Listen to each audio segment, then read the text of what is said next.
नमस्कार। Closing call में आपका स्वागत है। आपके साथ मैं हूं अभिषेक सत्यवर्तम और मेरे साथ है मेरे सहयोगी डिम्पी खालरा। बाजार में निचले स्तर से रिकवरी की कोशिश तो है, लेकिन अभी भी 22,000 के आसपास टिकने में निफ्टी को मुश्किलें आ रही हैं। 21,993 का स्तर आपको स्क्रीन पर दिखेगा। 150 अंकों की गिरावट अभी भी है, तो 50-60 अंकों का सुधार है, लेकिन अभी भी मेजर पोर्शन गिरावट में ही है।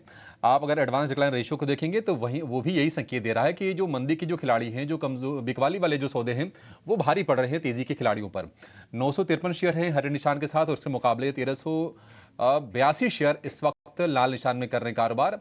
अगर आप वायदा बाजार के भी आंकड़े देखेंगे तो आपको यही संकेत मिलेंगे। 51 शेयर ऊपर हैं, 129 शेयर आज गिरावट के साथ कारोबार कर रहे हैं।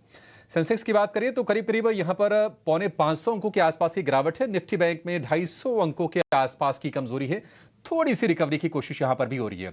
ओएमसी शेयर जो भारी टूटे हुए थे, अभी भी वहां पर बहुत ज्यादा कोई स्थिति में सुधार नहीं है। हल्की हल्की सी रिकवरी हम वहां पर देख रहे हैं, लेकिन बीपीसीएल अभी भी करीब 6% की गिरावट के साथ है, निफ्टी का टॉप लूजर। और आज ऑटो स्टॉक्स में भी बिकवाली हो रही है। फार्मा शेयर भी आज गिरावट के शिकार हो रहे हैं। ऑटो में एमएनएम, हीरो मोटो, टाटा मोटर्स, ये तमाम शेयर आज गिरावट के साथ कारोबार कर रहे हैं। और बैंकिंग की अगर बात करें तो एसबीआई आज फिर से 2% के आसपास की गिरावट हम एसबीआई के शेयर में देख रहे हैं। सुबह के सत्र में हल्की सी लगा के रिकवरी हो जाएगी, लेकिन आज फिर से कमजोरी, 2% ये शेयर नीचे है। एक बार आपको ये बता देते हैं कि शो में आगे हम खास क्या करने वाले, उसके बाद बड़ी बातें लेंगे और उसके बाद शो को आगे बढ़ाएंगे। तो 2:35 पर हम लेकर आएंगे क्लोजिंग ट्रेड्स, जहां पर हमारे एक्सपर्ट्स आपको देंगे कमाई के तमाम सौदे। इसके अलावा 2:40 पर ऑप्शंस के चैंपियन भी हम लेंगे। 2:50 के आसपास हम आपको बताएंगे कि डीलिंग रूम का हाल क्या है, खबर गर्म है, ये खास सेगमेंट आपके लिए हम रखेंगे। 3:05 पर एक्सप्रेस ट्रेड्स, रफ्तार से हम तमाम आपको शेयर बताएंगे। 3:15 पर बीटीएसटी या फिर एसटीबीटी ट्रेड्स आपको बताएंगे। और इवेंट्स टू वॉच 3:20 पर आपके लिए हम लेकर हाजिर होंगे, जहां पर कॉर्पोरेट इवेंट, जनरल इवेंट, तमाम जो इवेंट्स कल कहां फोकस होगा बाजार के लिहाज से, इसकी पूरी रूपरेखा आपके सामने हम रखते हैं। लेकिन फटाफट 5 बातों पर नजर। बाजार के मेजर हाइलाइट्स क्या हैं ये एक बार देख लेते हैं। निफ्टी नीचे से 60 अंक जरूर संभला है, लेकिन 22,000 के आसपास है। अभी भी 150 अंकों के आसपास की गिरावट निफ्टी में हम देख रहे हैं। निफ्टी बैंक 46,500 के आसपास है, हल्की सी रिकवरी वहां पर भी है, लेकिन एसबीआई, एक्सिस बैंक, ये शेयर कमजोरी के साथ कारोबार कर रहे हैं। सरकारी शेयरों में आज बिकवाली है और बिकवाली की वजह ही अपनी अलग अलग है। कुछ शेयर जो बहुत चले थे वहां पर बिकवाली आ रही है, लेकिन एचपीसीएल, बीपीसीएल, आईओसी, ये तमाम शेयर टूट रहे हैं। आईटीआई में करीब हम देख रहे हैं कि 7% के आसपास की गिरावट है। अब बीएचईएल के शेयर में भी आज हम तेज बिकवाली आज के सत्र में हम देख रहे हैं। पीएफसी, आरईसी, ये तमाम शेयर आज गिरावट के साथ ही कारोबार कर रहे हैं। तो सरकारी शेयरों पर कॉन्फिडेंस कम होता हुआ दिख रहा है। हालांकि खोजना मुश्किल है कि कौन से पैक्स हैं जहां पर खरीदारी हो रही है, लेकिन फिर भी ऑटो इंसिलरी शेयरों में थोड़ी थोड़ी खरीदारी हमें देखने को मिल रही है।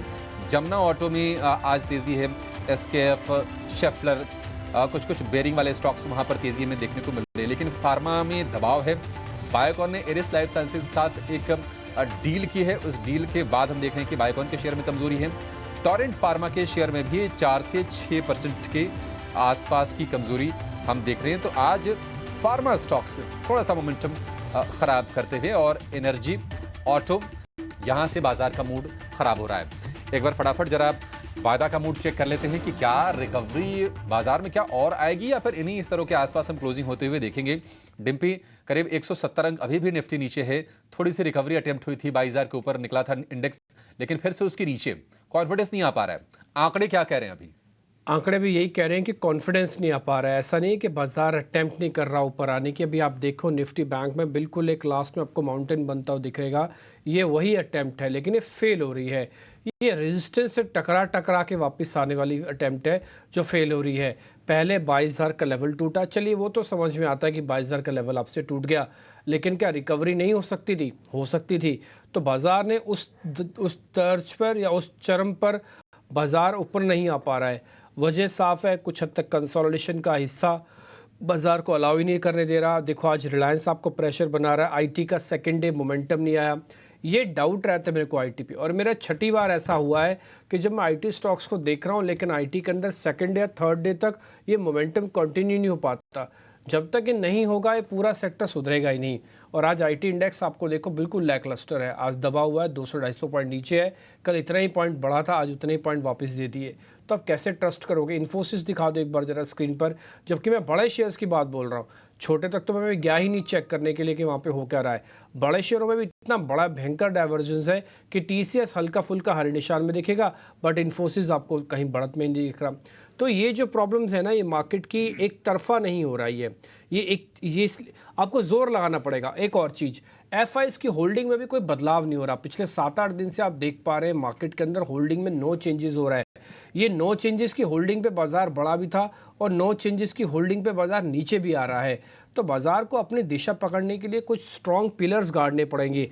इंस्टीट्यूशंस की होल्डिंग बढ़ानी पड़ेगी, सभी सेक्टर्स को कंबाइन एफर्ट्स दिखाना पड़ेगा। दो मेजर सेक्टर आईटी और बैंकिंग को सामने लेके आना पड़ेगा। एक और चीज़ मेरे को लग रहा है, जो पॉलिटिकल डेवलपमेंट्स हो रही है ना मार्केट के अंदर, ये भी अलाउ नहीं कर पा रही हैं कि मार्केट को बहुत तेज़ी से ऊपर आना चाहिए या फिर बहुत तेज़ी से नीचे जाना चाहिए। क्योंकि पॉलिटिकल डेवलपमेंट हर एक दिन हर एक घंटे हो रही हैं, चाहे वो गठबंधन की बात में हो। कल जैसे चुनाव आयोग सीटों का, वो चुनाव प्रणाली का अनाउंसमेंट कर देगा कि कैसे कैसे चुनाव होंगे। ये सारी चीज़ें भी ना मार्केट पे डायरेक्टली और इनडायरेक्टली अपना असर छोड़ रही हैं। इसलिए मेरा थोड़ा सा ऐसा मानना है, और डाटा को देखने के बाद, मेरा अपना निजी कोई राय नहीं है, थोड़ा वेट करने की ज़रूरत है। ऐसा नहीं है कि क्रैक बहुत गंभीर है, और ऐसा भी नहीं है कि बाजार एकदम से पुल बैक के लिए तैयार है। ये पिछले हम 3-4 दिन से आपके सामने बात रख रहे हैं कि आप पुल बैक को उतने स्ट्रांगली मत लो, एवरेज करने से बचो, लो वॉल्यूम पे काम करो। ये बात बोलते बोलते मेरा थोड़ा गला भी बैठ गया है, लेकिन आप बात अच्छे से समझ गए होंगे मैं क्यों कह रहा हूँ। और एक और पॉइंट, निफ्टी का और बैंक निफ्टी के ना क्रिटिकल लेवल्स हैं, जब तक वो आपको अपनी स्क्रीन पे दिखे नहीं ना, आप बहुत ज़ोर से मत आना ऊपर। जैसे कि निफ्टी के लिए कम से कम अब 22,200 चाहिए उसको हील करने के लिए। 22,000 तो सिर्फ एक पड़ाव है छोटा सा, 22,200 चाहिए हीलिंग के लिए। सेम बैंक निफ्टी का 47,200 चाहिए हीलिंग के लिए, नहीं तो उसके बिना बात नहीं बनेगी। और ये एडवांस डिक्लाइन जो देख पा रहे हैं, इसका सूचक है।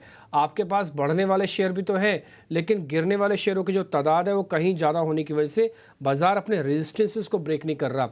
अभिषेक, अभी ना लास्ट में फुटसी की रीबैलेंसिंग होगी। 3 शेयरों का नाम आ रहा है, उसमें से एक का नाम कोटक भी था। मैंने 2 मिनट पहले कोटक को चेक किया तो कोटक बकायदा आपको हरे निशान में है। मेरा ऐसा मानना है कि फुटसी की रीबैलेंसिंग वेटेज पे और एक ट्रिगर के तौर पर काम कर सकती है, तो आप इसको नज़रअंदाज ना करें, ये असर अपना ज़रूर छोड़ेगी। बैंकिंग उस जगह पर आके खड़ा है जहाँ पर असर आना चाहिए।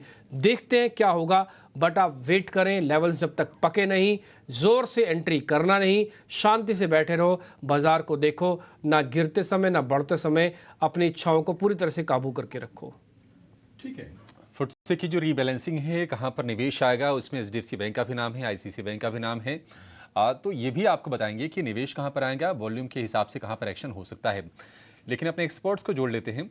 हमारे साथ हैं प्रॉफिट मार्ट सिक्योरिटीज़ के अविनाश गुरक्षकर। फंडामेंटल व्यू देंगे आपको शेयरों पर, और टेक्निकल व्यू देने के लिए, टेक्निकल कॉल्स देने के लिए हमारे साथ हैं सुमित मूलचंदानी है, कुणाल परार भी हमारे साथ जुड़ गए हैं, और इसके अलावा राजेश पाल भी हमारे साथ हैं। आप चारों का इनफैक्ट बहुत शुक्रिया आज समय देने के लिए। स्वागत है टेनो स्वदेश पर, और शुरुआत करेंगे इस चर्चा की हम क्लोजिंग ट्रेड से।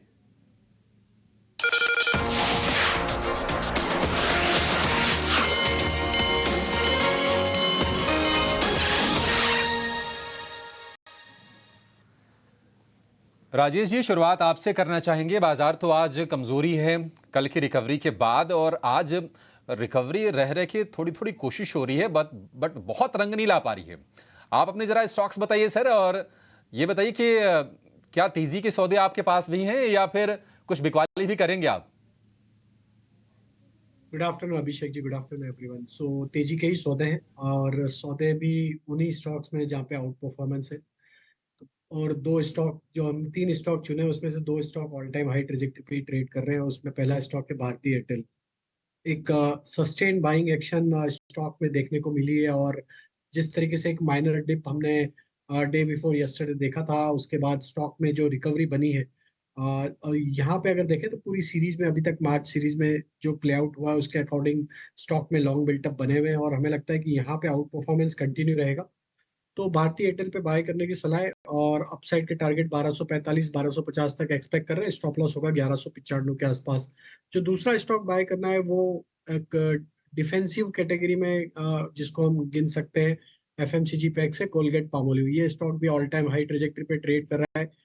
स्टॉक में अगर हम देखें तो 8 से 10 वीक का एक प्राइस कंसोलिडेशन के बाद स्टॉक में एक अच्छा ब्रेकआउट देखने को मिला है। पिछले सेशन में भी लॉन्ग बिल्टअप थे और आज भी देखें तो एक कंटिन्यूटी बनी हुई है ट्रेंड की।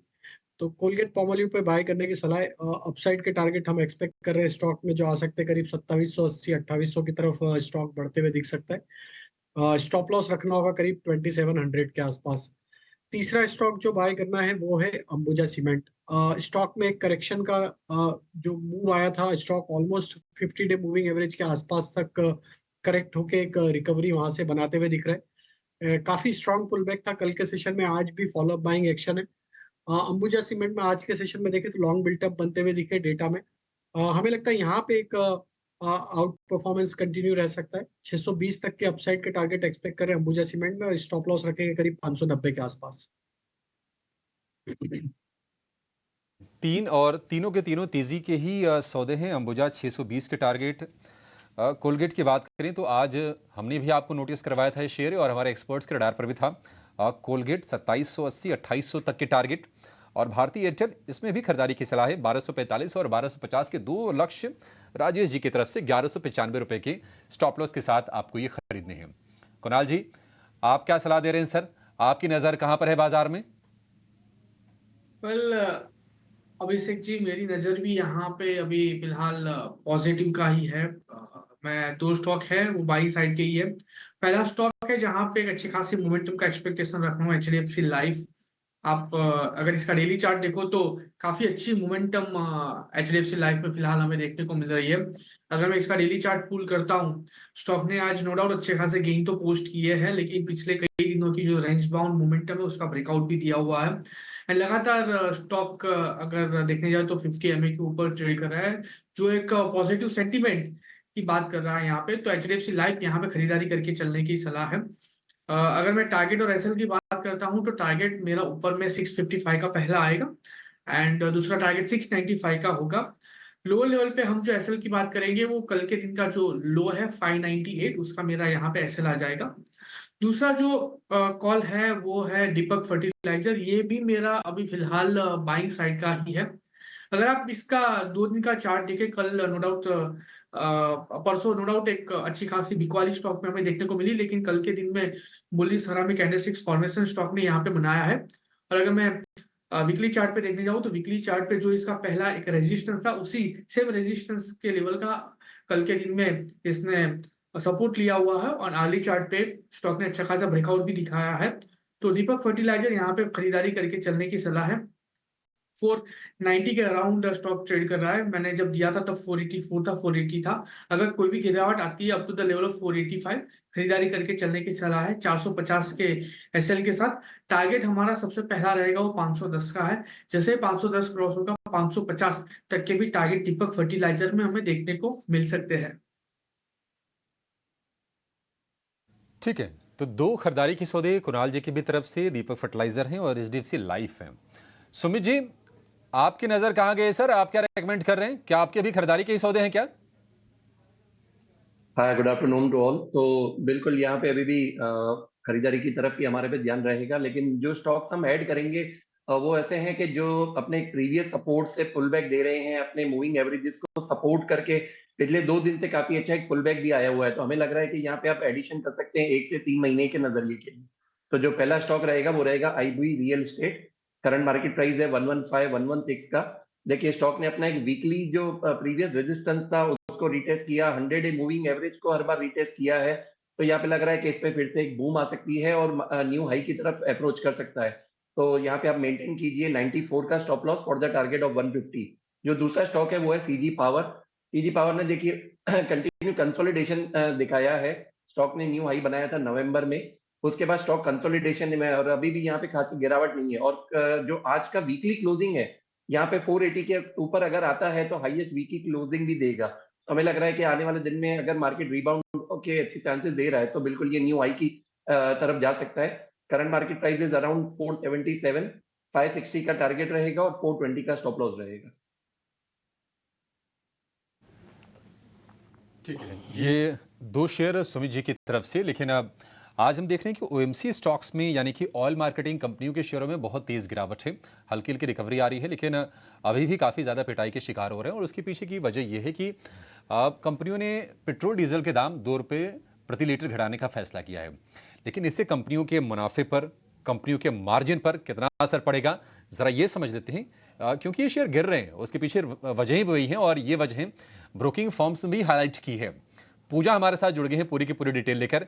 पूजा, बताइए क्या रीजंस हैं और ये बताइए कि कितना असर पड़ेगा इन कंपनीज की बैलेंस शीट पर, इनके फाइनेंशियल्स पर। जी, ऑयल मार्केटिंग कंपनियों में जो आज गिरावट दिख रही है उसकी 3 बड़ी वजह है। एक तो जैसा कि आपने बताया कि ऑयल मार्केटिंग कंपनियों ने पेट्रोल डीजल के दाम 2 रुपये प्रति लीटर घटा दिए हैं और 6 अप्रैल 2022 के बाद ये पहली बार कटौती देखने को मिली है। इसके अलावा ब्रेंट की कीमतें अब बढ़कर $85 प्रति बैरल के पार पहुंच चुकी है और इसके अलावा सिंगापुर जीआरएम में भी तिमाही आधार पर गिरावट देखने को मिल रही है। तो ये कुछ ऐसे फैक्टर्स हैं जिसकी वजह से आज ऑयल मार्केटिंग कंपनियां कमज़ोर हैं। आईओसी, बीपीसीएल, एचपीसीएल, रिलायंस सभी में कमजोरी देखने को मिल रही है। अब जब पेट्रोल और डीजल के दाम घटते हैं तो ऑयल मार्केटिंग कंपनियों के मार्जिन पर असर पड़ता है। पेट्रोल मार्जिन की अगर बात करें तो 7.4 से घटकर अब वो 5.4 रुपये प्रति लीटर होने का अनुमान है और डीजल मार्जिन 3.4 से घटकर 1.4 प्रति लीटर होने का अनुमान है। पेट्रोल डीजल मार्जिन में 50 पैसे की अगर कटौती होती है तो उसका असर देखिए मार्जिन पर कितना पड़ सकता है। आईओसी के मार्जिन में 7% की कमी आ सकती है, बीपीसीएल के मार्जिन में 8% की कमी आ सकती है और एचपीसीएल के मार्जिन में 11% की कमी आ सकती है। तो आप देख सकते हैं कि ये थोड़ी भी कटौती होती है तो कंपनियों के मार्जिन पर असर पड़ता है। और दूसरे फैक्टर्स हमने बताए ही कि ब्रेंट के दाम में जो बढ़त हो रही है उससे भी ऑयल का मार्केटिंग कंपनियों के मार्जिन में फ़र्क पड़ता है। और इसके अलावा सिंगापुर जीआरएम का भी अगर ट्रेंड देखें तो वहाँ पर भी एक गिरावट देखने को मिली है। जनवरी 2024 में जीआरएम $8.7 प्रति बैरल था, वो घटकर अब $6 प्रति बैरल रह गया है। तो इसका भी असर कंपनियों के मार्जिन्स और अंडर रिकवरी यहाँ पर देखने को मिलती है। तो ये कुछ फैक्टर्स हैं जिसके चलते आज हम देख रहे हैं कि ऑयल मार्केटिंग कंपनियां टूट रही हैं। ठीक है, मार्जिन पर प्रेशर आएगा, मुनाफे पर प्रेशर आएगा। हालांकि ये कंपनियां, इन कंपनियों के शेयर चले बहुत हैं। अविनाश जी, आपसे इस पर राय जानना चाहेंगे। अगर हम बीपीसीएल की बात करें तो ऊपर से 100 रुपये ये हल्का हो गया। आईओसी की बात करें तो 200 रुपये के आसपास का भाव था और 150 रुपये के आसपास भाव आ गया। एचपीसीएल की बात कर लें 600 रुपये के आसपास भाव पहुंच गया था, 450 पौने 500 की रेंज में आ गया। और ये गिरावट हम पहले से भी देख रहे हैं। आपको क्या लगता है सर कि आज की गिरावट थोड़ा ओवर रिएक्शन है या फिर एक मौका अब धीरे धीरे फिर से बन रहा हो एमसीज में, क्योंकि वैल्यूएशन के लिहाज से तो अभी भी ज्यादा ही हीटअप नहीं हुई है ये? देखिए अभिषेक, मुझे लग रहा है कि आपने सही कहा कि मार्केट के prices, that is oil marketing company के शेयर प्राइसेस पिछले 1 महीने से वैसे भी गिरे हैं और ये जो 2 रुपए का प्राइस कट डीजल पेट्रोल के ऊपर आया, ये मार्केट ऑलरेडी एक्सपेक्ट कर रही थी कि इलेक्शन के पहले ही अनाउंस की जाएगा। तो मुझे नहीं लगता कि इससे कोई बड़ी गिरावट होगी। आज सेंटिमेंट खराब है, ओवरऑल मार्केट में सेलिंग है, तो इसलिए आपको जरूरत से ज्यादा सेलिंग दिख रही है। सबसे बड़ा पॉजिटिव जो ऑयल मार्केटिंग कंपनीज के लिए कि उनका जो कंज्यूमिंग सेक्टर्स है जैसे कि एविएशन और ऑटोमोबाइल, यहाँ पे थ्रूपुट बहुत ही मजबूती से ग्रो हो रहा है। सबसे बड़ी बात आगे अगर हम ऑयल मार्केटिंग कंपनीज की बात करें तो जो क्रूड के प्राइसेस है वो पिछले 2-3 दिन में 3-4% बढ़े हैं। अभी यहाँ पे अगर क्रूड सेटल होता है तो मेरे ख्याल से आगे कोई दिक्कत ऑयल मार्केटिंग कंपनीज के लिए नहीं आएगी। हालांकि पूजा ने कहा कि ग्रॉस रिफाइनिंग मार्जिन सिंगापुर के कम हो चुके हैं, लेकिन फिर भी मैं कहूंगा कि अगर क्रूड अगर 4-5% यहाँ से भी बढ़ता है तो दिक्कत ही ज्यादा बढ़ेगी। तो आईओसी और बीपीसीएल हमको लग रहा है ये 2 ऐसे विकल्प है, अगर कोई कॉन्ट्रा ट्रेड करना चाहे तो छोटी पोजीशन जरूर एक्यूमुलेट करे, क्योंकि इलेक्शंस के बाद हमको लग रहा है कि नॉर्मलसी आ जाएगी और होपफुली और कोई कटौती पेट्रोल डीजल के प्राइस में आती नहीं है तो इन शेयर्स को रीरेट होने में समय नहीं लगेगा। तो मेरे ख्याल से आईओसी और बीपीसीएल काफी अच्छे अट्रैक्टिव वैल्यूएशन पे चल रहे हैं, तो यहाँ पे डेफिनेटली थोड़ा सा एक्सपोजर आपको लेना चाहिए। अगर आपका रिस्क एक्सपोजर थोड़ा सा बड़ा है, रिस्क एपिटाइट बड़ा है, तो यहाँ पे एक निवेश का मौका बन सकता है। ठीक है, डन। सुमित मूलचंदानी के पास एक बार वापस चलना चाहेंगे। सुमित जी, कोई ऑप्शंस का ट्रेड है आपके पास? मार्केट को देखते हुए कोई ऑप्शंस का ट्रेड हो आपके पास तो?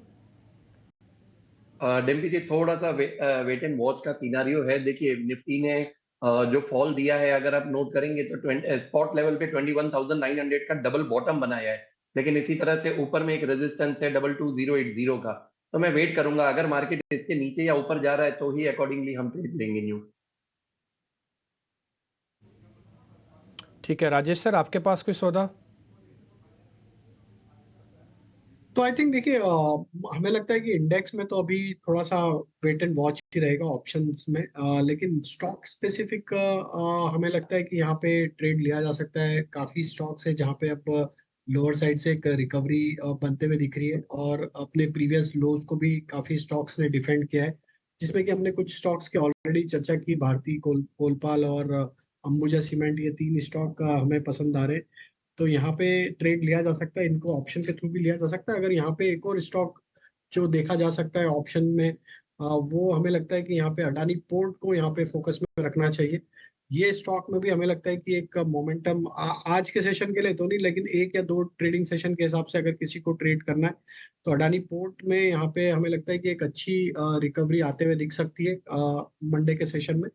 तो अडानी पोर्ट पे फोकस किया जा सकता है। वहां पे जो ऑप्शन बाय करना है वो आप 1300 की स्ट्राइक का कॉल ऑप्शन, जो कि 24 रुपए के आसपास है, उसमें अपना एक ट्रेड बना सकते हैं। स्टॉप लॉस रखें करीब 19 रुपए के आसपास, और अपसाइड के टारगेट 35 से 40 रुपए तक आते हुए दिख सकते हैं। से 40 रुपए का टारगेट है सर। स्टॉप लॉस क्या है इसका, अगर 24 रुपए रेट है तो? 24 रुपए में खरीदना और इसको 18 से 19 रुपए के आसपास के स्टॉप लॉस रखने, और टारगेट 35 से 40 रुपए तक।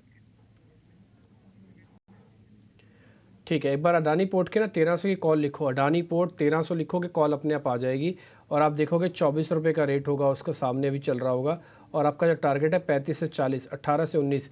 कोई भी आदमी अगर अभी शुरुआत कर रहा है ना मार्केट के अंदर, तो कोशिश करें सीधा फ्यूचर्स ना खरीदे। फ्यूचर्स हैं वेपन्स ऑफ मास डिस्ट्रक्शंस, ये तो उड़ा देंगे, साफ कर देंगे कि खाते को एक साथ में ही। या तो आप फिर कैश में खरीदो थोड़े थोड़े करके, नहीं तो फिर जो ऑप्शंस के ट्रेड है मैं जानबूझ के पूछ रहा हूँ, नहीं तो ऑप्शंस का हमारा तो सेगमेंट भी है, और अभी हमारे साथ एक मेहमान भी जुड़ने वाले हैं, लेकिन फिर भी हम जानबूझ के आपके सामने थोड़ा ऑप्शंस पूछ के रखना चाहते हैं कि धीरे धीरे करके सौदों को प्लस करो आप। रुचित जैन को भी अपने साथ जोड़ लेते हैं एक बार, और उनसे भी जरा ऑप्शंस का ट्रेड आपको दिखाते हैं। पहले अडानी पोर्ट्स की 1300 वाली स्ट्राइक की कॉल को प्लस कर लो। इसके स्टॉप लॉस टारगेट मैं फिर से रिपीट कर देता हूँ, 24 रुपये पे आपको लेना है, 18 से 19 रुपये का इसका स्टॉप लॉस है, 35 से 40 रुपये इसका टारगेट है। अडानी पोर्ट्स 1300 की स्ट्राइक की कॉल है, आप इसको ज़रूर नोटिस करके रखें। ये वो स्ट्राइक है जिसको हम ढूंढ रहे थे, हमारे प्रोड्यूसर साहब ने फाइनली फायर करके आपको दिखा दिया। कुछ लॉन्ग की पोजीशंस धीरे धीरे बन रही है, ओवाई ज़्यादा नहीं है, लेकिन फिर भी आपका काम हो सकता है। रुचित जैन जुड़ रहे हैं एक और ऑप्शन देने के लिए आपको।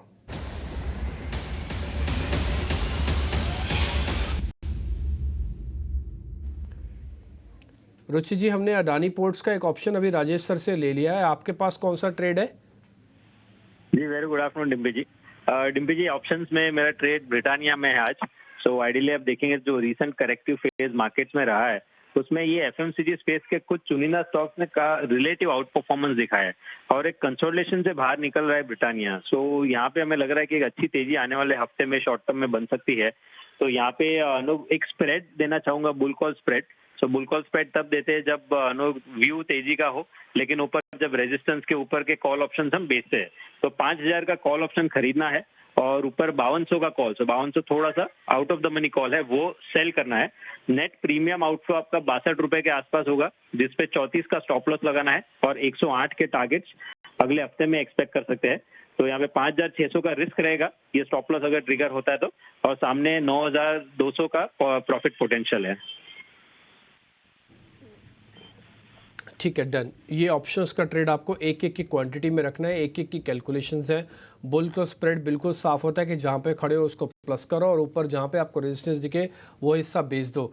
तो ऊपर के पैसे और नीचे पैसे का जो डिफरेंस है वो आपका फ़ायदा है, और इसमें 34 रुपये का एक स्टॉप लॉस लगा लेना है बस। अगर आप सिर्फ अपने ब्रोकर को बोल दोगे ना तब भी वो आपको बता देगा। और दूसरी एक बात, जब आप कॉल राइट करते हो, जैसे 5200 की कॉल राइट किए तो इसका मार्जिन पूरा देना पड़ता है। कॉल को बाय करने में पैसे उतने देने पड़ते हैं जितने एक्सरसाइज प्राइस यानी कि सामने के भाव दिख रहे हों। ठीक, तो थोड़ा पैसे की भी कैलकुलेशन अपनी देख लेना, चेक कर लेना, या तो इसकी फ़ोटो खींच लो, यही फ़ोटो अपने ब्रोकर को दे दो, वो आपको मोटा मोटी कैलकुलेट करके खुद से भी बता देगा। ठीक जी, तो दो ऑप्शंस के ट्रेड हमने आपको जस्ट ब्रेक से पहले बता दिए। एक तो अडानी पोर्ट की 1300 की प्लेन वेनीला सीधी सीधी कॉल है, उसको खरीद सकते हो। नहीं, अगर थोड़ा एक्सपेरिमेंट करते हो, रिसर्च अच्छी है, तो फिर ब्रिटानिया पे भी ध्यान रख सकते हो। एक बुल कॉल स्प्रेड है, सामने की कॉल पकड़नी है, ऊपर की कॉल बेच देनी है। छोटा सा ब्रेक के बाद तुरंत लौट रहे हैं।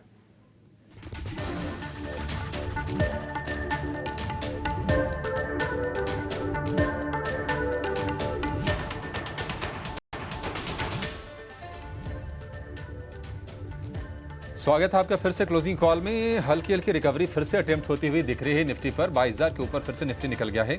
125 अंकों के आसपास की कमजोरी इस वक्त निफ्टी में है। और निफ्टी बैंक की बात करें तो वहां पर कमजोरी ज्यादा है। 335-40 अंक नीचे इस वक्त निफ्टी बैंक दिख रहा है। लेकिन कुछ शेयरों में समझते हैं कि आपके लिए किस तरह के मौके बन रहे हैं। हमारे एक्सपर्ट्स हमारे साथ जुड़े हुए हैं। एक बार जरा गोदरेज प्रॉपर्टीज चेक कीजिए आप राजेश जी। गोदरेज प्रॉपर्टीज में क्या मौके बन रहे हैं, क्या कोई ट्रेड लेना चाहिए? तो अभिषेक जी देखिए, रियल एस्टेट स्पेस में काफी बड़ा करेक्शन हमने ये जो पिछले 5-7 ट्रेडिंग सेशन में एक करेक्शन आया, उसमें रियल एस्टेट स्पेस में एक बड़ा करेक्शन देखने को मिला। और गोदरेज प्रॉपर्टी में जो करेक्शन देखने को मिला है, उसमें स्टॉक ने अब अपने 50 डे मूविंग एवरेज के नीचे ब्रेकडाउन देते हुए दिखा है। हमें लगता है जिस तरीके के ब्रेकडाउन हुए स्टॉक में, ऑलमोस्ट अपने 100 डे मूविंग एवरेज के आसपास से सपोर्ट लेके पुल बैक का ट्रेड तो जरूर बना रहा है। लेकिन हमें लगता है जब तक ये स्टॉक अभी 2270 2300 के नीचे बना हुआ है, इसका नियर टर्म स्ट्रक्चर अभी भी वीक है। तो यहाँ पे लॉन्ग साइड का ट्रेड थोड़ा सा भी अवॉइड करना चाहिए। मार्केट में भी वॉलेटिलिटी है, स्टेबिलिटी नहीं है। अगर पूरी बास्केट को देखें रियल एस्टेट में, तो कुछ ही चुनिंदा स्टॉक्स हैं जो पुल बैक देने में कामयाब हुए। बाकी जो एफ एंड ओ यूनिवर्स के स्टॉक है, अभी भी वहाँ पे दबाव बना हुआ है। तो हमें लगता है कि अगर पुल बैक में स्टॉक 2300, जिनके पास अगर ऑलरेडी पोजीशन है, वो 2260 2300 के आसपास एक बार रिव्यू करें और वहां पे निकलने का, क्योंकि अगर देखें तो स्टॉक का नियर टर्म स्ट्रक्चर अभी वीक हो चुका है। अवॉइड कर देंगे गोदरेज प्रॉपर्टीज को। लेकिन एक बड़ी खबर आ रही है, वो ये कि देश में इलेक्ट्रिक व्हीकल मैन्युफैक्चरिंग को बढ़ावा देने के लिए सरकार ने नई पॉलिसी का ऐलान किया है। क्या है इस पॉलिसी की खास बातें, कहां पर फोकस है, ये तमाम जानकारी लेकर हमारे सहयोगी समीर दीक्षित जुड़ गए हैं। समीर बताइए, क्या जानकारी है आपके पास? सरकार ने नई इलेक्ट्रिक वाहन नीति को मंजूरी दे दी है, नोटिफाई कर दिया है। नई नीति के जरिए सरकार की कोशिश ये है कि भारत को मैन्युफैक्चरिंग बेस के तौर पे प्रमोट किया जाए, ताकि बड़े बड़े प्लेयर्स जो इलेक्ट्रिक व्हीकल स्पेस में हैं, चाहे टेस्ला या और जो अन्य प्लेयर्स हैं, वो भारत में अपना मैन्युफैक्चरिंग प्लांट सेटअप कर पाए। यही वजह है कि जो नीति है उसमें इस बात के लिए कहा गया है कि आप भारत में आए, निवेश करें, बदले में आपको कई इंसेंटिव या राहत दी जाएंगी। जैसे कि अगर आप भारत में गाड़ी इंपोर्ट करते हैं, एक लिमिटेड नंबर ऑफ कार अगर आप इंपोर्ट करते हैं, तो आपको लोअर कस्टम ड्यूटी देनी होगी।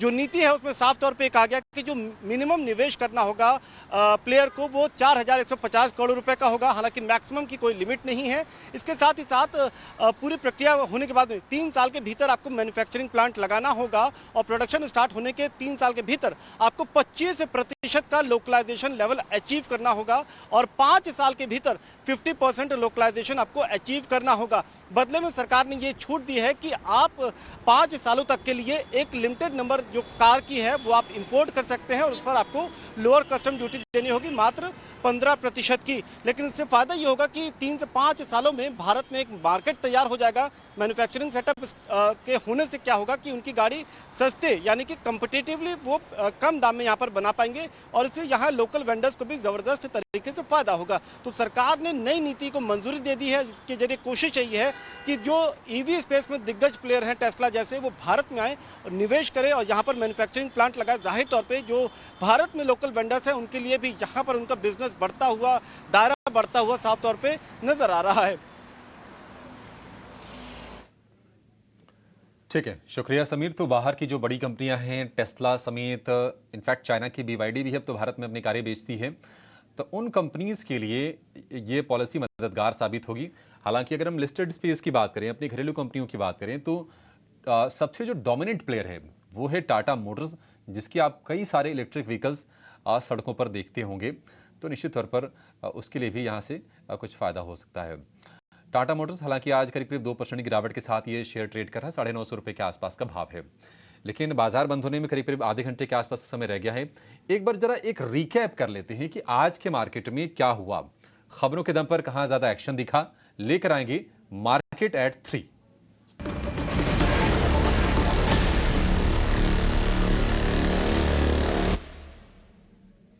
हमारे सहयोगी गौरव हमारे साथ जुड़ गए हैं मार्केट एट 3 लेकर हमारा ये खास सेगमेंट।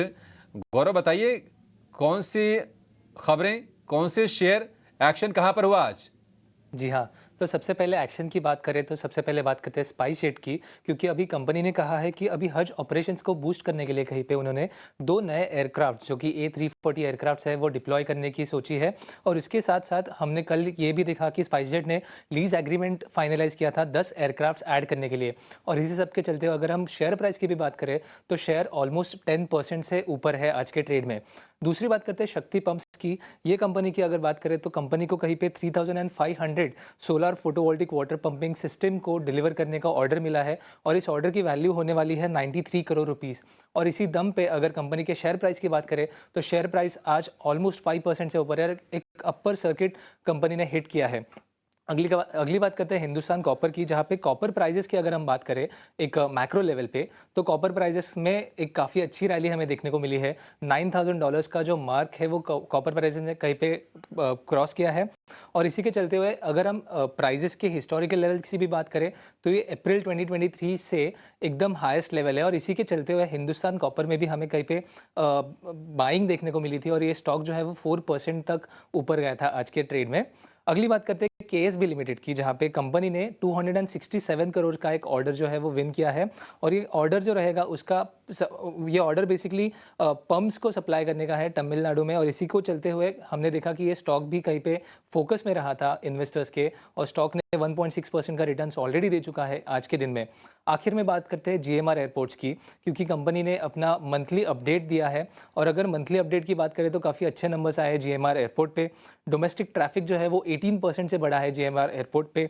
इंटरनेशनल ट्रैफिक जो है वो 34% से बढ़ा है। और अगर हम YTD डेटा की बात करें तो जो पैसेंजर का नंबर ऑफ पैसेंजर्स जो है GMR एयरपोर्ट के वो 100 मिलियन का मार्क जो है वो क्रॉस कर चुके हैं। अभी ये जो पैसेंजर्स है उन्होंने 21% का YY ग्रोथ दिखा है। तो मतलब कहीं पे ट्रैफिक भी बढ़ रहा है एयरपोर्ट पे। और इसी के चलते हुए हम अगर शेयर्स की बात करें तो शेयर में हमें कहीं पे गिरावट देखने को मिली थी, बट इसी गिरावट के बाद एक रिकवरी भी हमें देखने को मिली है और अभी फिलहाल के लिए ये शेयर जो है वो 1.2% से ऊपर है। तो यही सब जो स्टॉक्स है वो खबरों के बेसिस पे आज काफ़ी सारा फोकस में है और आगे जाके भी रहेंगे। ठीक है गौरव, बहुत शुक्रिया, थैंक यू वेरी मच ये सब चीज़ बताने के लिए। मार्केट के अंदर रिकवरी की जो अटैम्प्ट है ना वो बैंक निफ्टी में भी थोड़ी शुरू हुई है। अब आप देखो 46,500 के ऊपर वापस आ गया है, लेकिन ये जो अटैम्प्ट है ना ये बैक टू बैक चलनी चाहिए, नहीं तो अटैम्प्ट क्या ना ये फेल हो जा रही है बार बार। और ऐसा नहीं कि अटैम्प्ट अभी ली नहीं थी, अभी करीब 1:30 बजे भी कुछ ऐसा ही अटैम्प्ट हुआ था लेकिन वो फिर से फेल हो गया। तो इसलिए ये अटैम्प्ट पे मैं कुछ बोलूँगा नहीं, क्योंकि अभी कुछ है भी नहीं कहने के लिए, करने के लिए। और जैसे सुमित जी से भी मैंने पता किया तो अभी वेट ही कर रहे हैं, हम भी वेट ही कर रहे हैं। सारे चीज़ें उसके पक्ष में है कि एक पुल बैक आना चाहिए, बट वो आ नहीं रहा। जब नहीं आ रहा तो फिर मत बोलो, फिर नहीं आ रहा तो मत देखो भी। ठीक जी, आगे बढ़े, स्टॉक्स की तरफ ही थोड़ा ध्यान दे देते हैं, इंडाइसिस को छोड़ देते हैं उसके हाल पे। जैसे ठीक होगा तब पता लग जाएगा अपने आप को, तब सारी दुनिया को पता लग जाएगा, हमें क्या। अंबुजा सीमेंट पे ऑलरेडी डिस्कशन हो चुका है। एक और शेयर है मेरे लिस्ट में, वो है गोदरेज प्रॉपर्टीज़। एक बार आप चेक करेंगे इसमें, कुणाल परार एक बार आप चेक करें गोदरेज प्रॉपर्टीज़ को ट्रेड बनता तो बताइए। वेल डिम्पी जी, गोदरेज प्रॉपर्टी की बात करें, अभी फिलहाल गोदरेज प्रॉपर्टी 2225 के अराउंड ट्रेड कर रहा है एंड जो व्यू है पॉजिटिव साइड का ही है। प्रीवियस बॉटम का स्टॉक ने सपोर्ट लिया हुआ है, लाइकली चांसेस है यहाँ से हमें ऊपर की मोमेंटम स्टॉक में देखने को मिल सकती है। 2226 के अराउंड है, बाय करके चलने की सलाह है। नीचे 2150 का हम यहाँ पे एसएल मेंटेन करके चलेंगे। टारगेट की बात करें तो 2290 का पहला टारगेट है और जैसे ही 2290 ब्रेक होता है 2380 तक के भी टारगेट ये स्टॉक हमें दिखा सकता है। तो डेफिनेटली यहाँ से व्यू गोदरेज प्रॉपर्टीज में फिलहाल बाय करके चलने का ही है। करके आप चलने के रिकमेंडेशन दे रहे हो, ठीक है, देखते हैं क्या होता है। यही जो मैं आपसे कह रहा था ना, अटैम्प्ट आती है लेकिन वो फेल हो जाती है, कुछ कुछ वैसा वापस से मेरे को दिख रहा है। देखते हैं क्या होता है। इससे पहले हम एक छोटा सा ब्रेक ले लेते हैं। जब ब्रेक के बाद लौटेंगे तब भी इंडाइसिस की चर्चा नहीं करेंगे जब तक बड़ा मूव नहीं आएगा, स्टॉक्स की ही चर्चा करेंगे। लौट रहे छोटे से ब्रेक के बाद।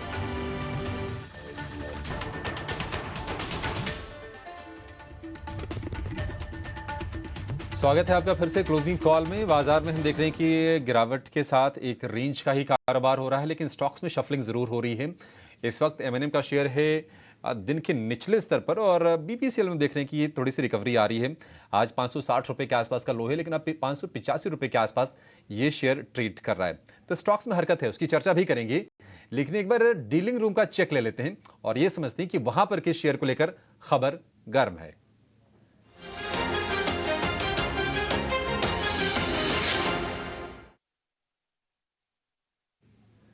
और आज की खबर है हमारे सहयोगी डिम्पी के पास ही। डिम्पी, बताइए कौन से शेयरों को लेकर चर्चाएं हो रही हैं?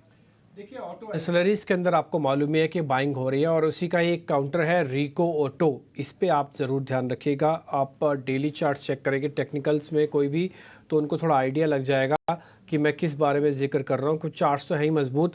जो हमारे पास खबर है वो प्रो अकाउंट्स में बाय करने की है। असल में 2-3 अकाउंट्स होते हैं फॉर्म में, आपको मालूम है। प्रोप्राइटरी अकाउंट्स के अंदर बाय हो रहा है और एक नहीं बल्कि मैंने तो 2 ब्रोकिंग हाउसेज से बातचीत की और यस, दोनों के अकाउंट्स में ये शेयर ज़रूर बाय हो रहा है। एक्चुअली में हुआ क्या है कि आप ऑटो एंसिलरीज को चेक करेंगे ना, तो जमुना ऑटो या कुछ और इस तरह की कंपनीज़ है जो ऑटो एंसिलरीज में सब के सब बाइंग के रडार पर है और ये भी उसी में से एक है। इसका वॉल्यूम चेक किया तो पता लगा 1 करोड़ से ज़्यादा का कामकाज हो रहा है और एवरेज वॉल्यूम भी 1 करोड़ ही है, जो हफ्ते की एवरेज वॉल्यूम है। तो पर डे करोड़ शेयरों का वॉल्यूम इसके अंदर आपको देखने को मिलेगा। दूसरा, इसमें जो प्राइस कट हुआ अभी पेट्रोल डीजल का, तो एक नया स्पार्क वापस से ऑटो एंसिलरीज के अंदर भी कैलकुलेट होता दिख रहा है। हमारे पास खबर यह है कि जो मार्केट के अंदर चल रहा है कि शायद इनका 550 से 600 करोड़ रुपए के आसपास का डेट है, उसको में 150 करोड़ रुपए का डेट उतारना चाहते हैं। ये सोर्स बेस्ड इंफॉर्मेशन है। अगर 150 करोड़ का डेट ये उतार दें तो फिर ये बहुत बड़े टर्न अराउंड के लिए भी तैयार हो जाएगा, क्योंकि कंपनी को डेट्स थोड़ा कम हो जाएगा। तो डेट अच्छा है, ये कम अगर करती है तो। एक और चीज़ भी हमारे पास है, वो है ईवी सेगमेंट्स का। ईवी सेगमेंट की इनकी ऑर्डर बुक है वो ठीक है और आगे चल के अभी आप कुछ खबरें भी देख रहे थे ईवी सेगमेंट्स को रिगार्डिंग, सुन भी रहे थे, तो ये एक बड़ा टर्न अराउंड भी हो सकता है इस शेयर के लिए। तो रिको ऑटो में 3-4 चीज़ें हैं। पहला, इसके प्रमोटर्स वगैरह के पास कोई प्लेज नहीं पड़ा, ज़ीरो प्लेजिंग। दूसरा, ईवी सेगमेंट की अच्छी ग्रोथ है, ऑर्डर बुक का साइज़ काफ़ी इंटरेस्टिंग हो रहा है। थर्ड, ये डेट रिड्यूस कर सकते हैं। मार्केट में खबर ये है कि 150 करोड़ का डेट रिड्यूस हो सकता है, जो 650-700 करोड़ रुपए के आसपास अभी है इनके पास। चौथा, प्रो अकाउंट्स में बाय हो रहा है और इनके पीयर की भी री रेटिंग हो रही है और क्रूड के प्राइसेस का कट है, तो मल्टीपल फंक्शनिंग हो रही है इसके अंदर। रिको ऑटो इस नज़र के हिसाब से आप ज़रूर ध्यान रखेगा। लेकिन मैं फिर से क्लियर कर दूं, ये सोर्स बेस्ड इंफॉर्मेशंस होती हैं, ब्रोकर से ली हुई इंफॉर्मेशंस हैं, कोई पुख्ता खबरें नहीं हैं। जब भी आप इसमें ट्रेड लें, खरीदें, बेचें, जो भी करें, अपने वित्तीय सलाहकारों से पूछ के और अपना ड्यू डिलिजेंस पूरा करने के बाद ही इसको खरीदें। ये एक स्टैंडर्ड डिस्क्लोजर भी है। एक काम कर लेते हैं, खबर तो मैंने बता दी, टेक्निकल सेटअप जरा सुमित जी से पता करवा लेते हैं। सुमित जी जरा चेक कीजिए और बताइए रिको ऑटो आपको कैसा लग रहा है।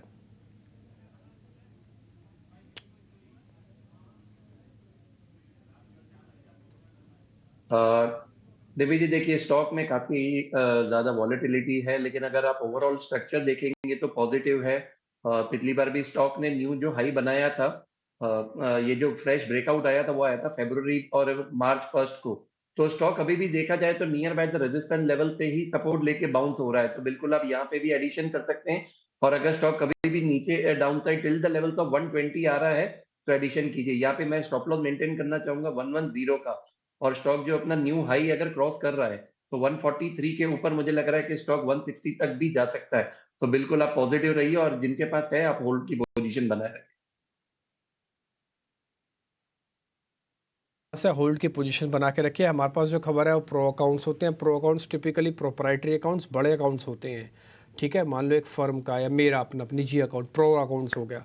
लेकिन अगर रिटेल अकाउंट्स की बात बोले, जैसे हम क्लाइंट अकाउंट्स भी कहते हैं ब्रोकिंग में, उनमें और प्रो अकाउंट्स के काम करने के तरीके में बहुत फ़र्क होता है, ठीक है। फंड्स के काम करने के तरीके में बहुत फ़र्क होता है, इसलिए अपना ड्यू डिलिजेंस कर लीजिएगा। हमने इसलिए सुमित जी से पता करके आपके सामने खबर रख दी है। वो तो कह रहे हैं कि होल्ड भी करो, अगर लेना चाहो तो ले भी सकते हो। 166 165 तक का है, लेकिन सब कुछ करो लो वॉल्यूम के साथ। वॉल्यूम इतना कम होना चाहिए कि वो मैनेज आसानी से हो जाए, बस और कुछ नहीं है।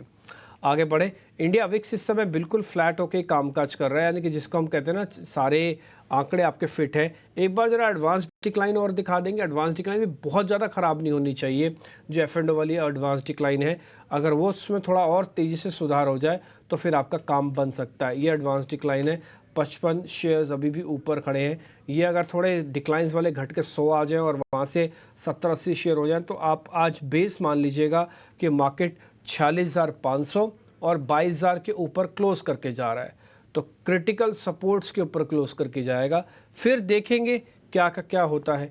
एक दो शेयर मेरे पास और भी है डेरिवेटिव्स की, मैंने निकाल के रखा है, मैं ज़रा वो पता कर लेता हूँ। दिखाइए एक बार MCX को। अच्छा MCX का तो हो ही गया ट्रेड, MCX को छोड़ दीजिए, MCX को दिखाइए। UBL दिखाइए, UBL United Breweries Limited, UBL। Rajesh sir बता देंगे ना आप UBL के बारे में, कोई दिक्कत तो नहीं? नहीं, शेयर के बारे में बताने में कोई दिक्कत नहीं है। और यूबीएल का अगर हम सेटअप देखें तो पिछले 7-8 दिन से स्टॉक एक नैरो प्राइस रेंज में कंसोलिडेट होते हुए दिख रहा था। आज का जो मूव बना है इसने ऑलरेडी एक कंसोलिडेशन रेंज का ब्रेकआउट किया है। स्टॉक 20 डे मूविंग एवरेज के ऊपर अब सस्टेन होते हुए दिख रहा है। हमें लगता है यहाँ पे अब 1705 का लेवल अगर ये होल्ड आउट करता है अगले 1 या 2 ट्रेडिंग सेशन में, तो यहाँ पे next follow up buying action बनते हुए दिख सकती है, जो कि स्टॉक को फिर 1780 की तरफ हायर साइड पे लेके जा सकती है। तो पोजीशन लॉन्ग साइड की रखी जा सकती है। स्टॉप लॉस 1705 का रखना होगा। 205 के स्टॉप लॉस के साथ यूनाइटेड ब्रूवरीज में आप लॉन्ग की पोजीशन बना सकते हैं। 3:15 हो गए हैं। अब ये समझ लेते हैं कि आपके लिए BTST या फिर STBT करके किन शेयरों में कमाई के मौके बन सकते हैं। शुरुआत हम करेंगे सुमित जी से। सुमित जी बताइए, क्या है आपका BTST या फिर STBT ट्रेड?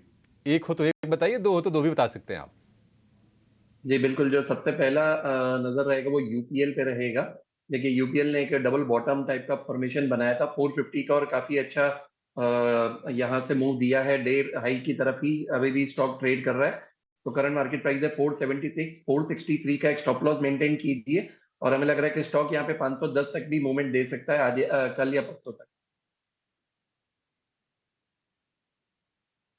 UPL को खरीदने की सलाह है कल यानी कि सोमवार को या फिर मंगलवार को परसों। बाकी 2 दिन तो बीच में बाजार बंद है, सैटरडे संडे को। तो आपके लिए ये वैलिडिटी इसकी है मंगलवार तक की। सोमवार और मंगलवार के लिए UPL खरीदना है 510 रुपए के टारगेट के लिए। कुणाल जी, आपके BTST या फिर STBT ट्रेड्स कौन से हैं सर? वेल अभिषेक जी, मेरा जो है वो BTST ही रहेगा फिलहाल। एक अच्छा मोमेंटम स्टॉक में देखने को मिला है। स्टॉक का नाम है क्रेडिट एक्सेस ग्रामीण, जो अभी 1410 के अराउंड ट्रेड करता हुआ हमें दिख रहा है। खरीदारी करके चलने की सलाह है प्रेजेंट लेवल से। 1350 का हम यहाँ पे SL मेंटेन करके चलेंगे। टारगेट की बात कर लेते हैं। पहला टारगेट 1470 है, एंड जैसे वो क्रॉस होता है ऊपर में 1550 का भी टारगेट हमें देखने को मिल सकता है। तो क्रेडिट एक्सेस ग्रामीण 1350 के एसएल के साथ खरीदिए। 1470 का पहला टारगेट, दूसरा टारगेट 1550 का। सोमवार के लिए है, मंडे के लिए है ये? वेल अभिषेक जी, मुझे लग रहा है कि ये मंडे को ही हमें अच्छी खासी मोमेंटम दे देगा। ठीक है, मंडे के लिए ये भी ट्रेड। क्रेडिट एक्सिस ग्रामीण 1350 रुपए का स्टॉप लॉस, यानी कि 50 रुपए नीचे का स्टॉप लॉस, और 1470 यहाँ से 60 रुपए ऊपर पहला टारगेट, और उसके बाद 1550 सीधे उसके ऊपर और 80 रुपए जोड़ लीजिए। ये 2 टारगेट आपके लिए क्रेडिट एक्सिस ग्रामीण में। राजेश जी, आपके एक ही BTST होंगे या फिर 2 होंगे आपकी तरफ से? अभिषेक जी, 2 BTST रहेंगे। पहला स्टॉक रहेगा Gujarat Pipavav port limited, GPPL। आज अगर देखें तो काफी स्ट्रॉन्ग बाइंग एक्शन 13% के आसपास के गेन स्टॉक में देखने को मिले। और स्टॉक में जो एक करेक्शन देखने को मिला था ऑलमोस्ट 50 डे मूविंग एवरेज तक स्टॉक ने करेक्ट किया, और वहां से एक रिकवरी का ट्रेंड कल के सेशन से बनते हुए दिख रहा है। हमें लगता है कि ये स्टॉक में जिस तरीके से एक स्ट्रॉन्ग बाइंग एक्शन बनी है, यहाँ पे हमें लग रहा है नेक्स्ट टारगेट जो बन सकता है वो 225 से लेकर 230 की तरफ आते हुए दिख सकता है। स्टॉप लॉस होगा करीब 202 रुपए के आसपास। जो दूसरा स्टॉक यहाँ पे हमें पसंद आ रहा है वो है HDFC लाइफ का। ये स्टॉक में देखें तो जिस तरीके के फॉर्मेशन यहाँ पे टेक्निकल चार्ट पे डेली स्ट्रक्चर पे बनते हुए दिखे, स्टॉक अब अपने जो भी मूविंग एवरेज में ब्रेकडाउन हुए तो उसको सस्टेन करते हुए दिख रहा है। 200 day, 100 day as well as 50 day moving average को वापस स्टॉक ने रीगेन किया है। स्टॉक में हमें लगता है कि यहाँ से एक मोमेंटम इंश्योरेंस स्पेस में ऑलरेडी देखने को मिला है और ये स्टॉक में मंडे के सेशन में एक अपमूव कंटिन्यू होते हुए दिख सकता है। 645 तक के अपसाइड हमें लगता है ट्रेडिंग पॉइंट ऑफ व्यू से आते हुए दिख सकती है। स्टॉप लॉस होगा करीब 622 का। और अगर आप कहें तो तीसरा स्टॉक मुझे जो पसंद आ रहा है वो है कैम्स का। ये स्टॉक में भी एक करेक्शन के बाद स्टॉक ने ऑलमोस्ट अपने 100 डे मूविंग एवरेज के पास से सपोर्ट लेके जो पुल बैक बनाया है, यहाँ पे हमें लगता है 3100 तक की तेजी बनते हुए दिख सकती है कैम्स में। तो कैम्स को बाय किया जा सकता है। स्टॉप लॉस होगा करीब 3000 के आसपास। कैम्स, गुजरात पिपावा और HDFC लाइफ जो कि कुणाल जी की भी लिस्ट में था। लेकिन एक बहुत ही क्रूशियल इवेंट जिसने बाजार को भी झकझोरा, कहीं ना कहीं टेंशन दी, वो है म्यूचुअल फंड्स के मिड और स्मॉल कैप स्कीमों का स्ट्रेस टेस्ट। उसके नतीजे आ गए हैं, आज ही नतीजे आने थे। नतीजों में क्या निकला है ये बताने के लिए हमारी सहयोगी कविता थपलियाल हमारे साथ जुड़ गई हैं। कविता, क्या इस टेस्ट में पास हो गई हैं कंपनियां? किस तरह का रहा है स्ट्रेस टेस्ट? हाँ, बिल्कुल इंतज़ार स्ट्रेस टेस्ट के नतीजों का ही था और सरकार से लेके रेगुलेटर से लेके सभी को बहुत चिंता थी इन्फ्लोज को लेकर, जो कि हम जानते हैं कि 2400 करोड़ से ज़्यादा का इन्फ्लो हमने स्मॉल कैप में देखा है और लगभग 1800 करोड़ से ज़्यादा का इन्फ्लो हमने मिड कैप्स में देखा है।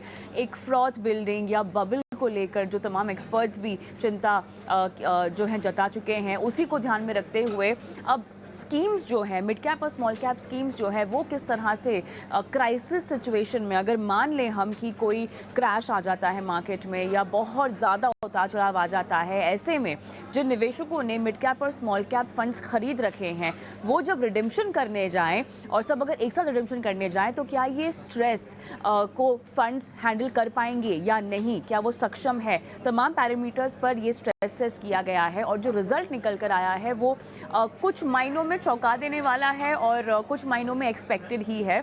चौंकाने वाला इसीलिए है क्योंकि जो हम बड़ी स्कीम्स की बात कर रहे हैं, जैसे कि अगर हम निपॉन स्मॉल कैप की बात कर लें, काफ़ी बड़ा AUM है उसका, और ऐसे में अगर हम उसके लिक्विडेट करने के दिन देखें या जो टेस्ट रिजल्ट आया है तो 50% अगर आप अपनी होल्डिंग्स को लिक्विडेट करते हैं और 25% आप होल्डिंग को लिक्विडेट करते हैं, उस दिनों के हिसाब से जो है आपको पता चल रहा है कि कौन आगे है कौन पीछे है।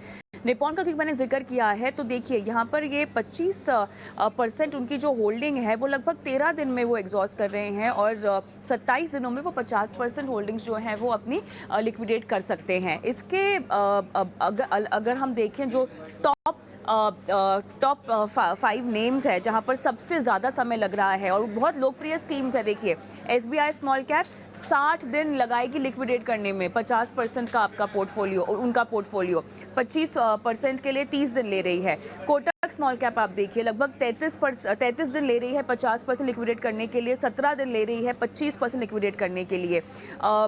मोतीलाल ओसवाल, यूनियन और ITI स्मॉल कैप हम देख रहे हैं एक एक दिन के समय में लिक्विडेट करने की क्षमता रखते हैं, इसीलिए भी क्योंकि इनके फंड का जो साइज़ है वो बहुत छोटा है। ये स्मॉल कैप है, लेकिन मिड कैप में भी हम देख रहे हैं कुछ चौंकाने वाला डेटा सामने आया है। मिड कैप में 30 से ज़्यादा दिन लग रहे हैं कोटक इमर्जिंग इक्विटी को 50% पोर्टफोलियो को लिक्विडेट करने में, 17 दिन लग रहे हैं 25% को लिक्विडेट करने में। SBI को भी लग रहा है 24 दिन 50% लिक्विडेट करने में, 12 दिन 25% को लिक्विडेट करने में। और यहाँ पर हम ईडलवाइज की बात करें, हम ABSL की बात करें, UTI मिड कैप की बात करें तो इन लोगों को कुछ 4 से 2 दिन लग रहे हैं 50 और 25% लिक्विडेट करने में। सो मोटा निवेशकों के लिए या हमारे और आपके जो दर्शक हैं उनके लिए संदेश निकल कर जा रहा है कि इस टेस्ट रिजल्ट को आप ये मानकर ना चलें कि फंड से निकला जाए या ना निकला जाए, ये केवल रेगुलेटर की तरफ से एक टेस्ट है और ये हर 15 दिन में होने वाला है। वैसे हर 15 दिन में जो है ये टेस्ट लिया जाएगा, स्ट्रेस टेस्ट लिया जाएगा, इसके जो रिजल्ट्स हैं वो पब्लिक किए जाएंगे। एम्फी की जो वेबसाइट है वहाँ पर भी डेटा होगा और आपकी जो फंड हाउस है उनकी वेबसाइट पर भी ये डेटा होगा, जहां पर आप जाके स्ट्रेस रिजल्ट्स देख सकते हैं। बस स्ट्रेस रिजल्ट्स का मतलब आपके लिए, आम निवेशक के लिए केवल इतना ही है कि अगर क्राइसिस या क्रैश की कोई सिचुएशन आ जाती है तो आपका फंड कितने दिन लगाएगा आपको पैसा वापस दिलाने में। तो अगर वो 25 या 50% को मान लीजिए 4 या 6 दिन में लिक्विडेट कर रहे हैं तो आपके पास आने में थोड़ा सा और ज़्यादा समय लग सकता है। सिर्फ ये क्राइसिस सिचुएशन को लेकर स्ट्रेस टेस्ट किया गया है, फंड से निकले या ना निकले इसके तर्ज पर आपको ये निर्णय नहीं करना है। अभिषेक। ठीक है कविता, बहुत शुक्रिया, थैंक यू वेरी मच। ये सारी की सारी कैलकुलेशन सब कुछ समझाने बताने, इसका पर्पस क्या है और कैसे एक निवेशक से जुड़ा है ये पूरा मैटर, ये सब कुछ बताने के लिए एक साथ ही बहुत शुक्रिया, थैंक यू वेरी मच। ये पूरे ग्राफिक्स इसलिए बनाए गए हैं ताकि आपको थोड़ा ऑडियो और विजुअल दोनों तरीके से पता लग जाए कि हाँ देखिए क्या चीज़ बोली जा रही है और क्या चीज़ समझना चाहिए आपको। 125 पॉइंट की गिरावट है, दोनों चीज़ें हैं मार्केट के अंदर। आज का दिन मूड ख़राब करने का दिन था, आज फ्राइडे था तो बाज़ार रिकवर कर सकता था लेकिन बाज़ार ने नहीं रिकवर किया। तो आज आपको, लेकिन हाँ अच्छी चीज़ क्या है कि 22,000 के लेवल को बचा लिया, 22,000 के लेवल को बार बार बचा रहा है, तीसरा अटैम्प्ट है 22,000 के लेवल को बचाने का। आपको ध्यान होगा परसों का जो लो बना था 21,997 का बना था। अब दूसरा बैंक निफ्टी के अंदर फिर से हम खिसक के सिर्फ 200 पॉइंट ही नीचे आए हैं। ये कल भी हमने 200 पॉइंट ही नीचे बैंक निफ्टी को जोड़े थे, तो खिसक के क्या आप एक मेजर सपोर्ट पे आ चुके हो 46,500 वाली। 46,500 के ऊपर तेज, 46,500 के नीचे वीक, ऐसा कुछ आपको फीलिंग आती होगी। तो कुल मिला के सारे लेवल जैसे हैं। 4 मिनट रह गए मार्केट में, मैं ट्रेड तो नहीं पता करूँगा लेकिन जो ट्रेड हैं उन्हीं में से ही थोड़ा आइडिया ले लेते हैं। राजेश सर, ये HDFC बैंक से निकलने की ज़रूरत तो नहीं है ना? जिनके पास है कोई ख़ास प्रॉब्लम तो नहीं है? नया कुछ मत बताइएगा, जो पुराने वाले सिर्फ उनको गाइड कर दीजिए। चले रहना चाहिए। देखिए एक काफी बड़े करेक्शन के बाद स्टॉक में एक रिकवरी के साइन बन रहे। 1430 ये एक ट्रेडिंग स्टॉप लॉस है। जो भी ट्रेडर्स ने शॉर्ट टर्म के हिसाब से पोजीशन बनाई है, 1430 का लेवल जब तक इंटेक्ट है आई थिंक बने रहना चाहिए। बने रहना चाहिए, ठीक है। एक शेयर और है जिसपे मैं पूछ लेता हूँ, वो सुमित जी से पता करते हैं। सुमित जी, रिलायंस पे बने रहना चाहिए, 2836 का रेट है, कोई दिक्कत तो नहीं?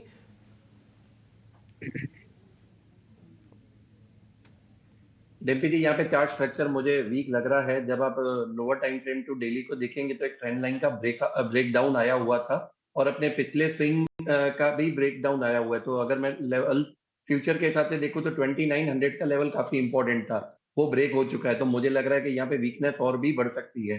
तो अगर किसी को STBT करना है तो यहाँ पे मैं ट्रेड सजेस्ट करूंगा with the stop loss of 2890 for the target of 2760। ठीक है, डन।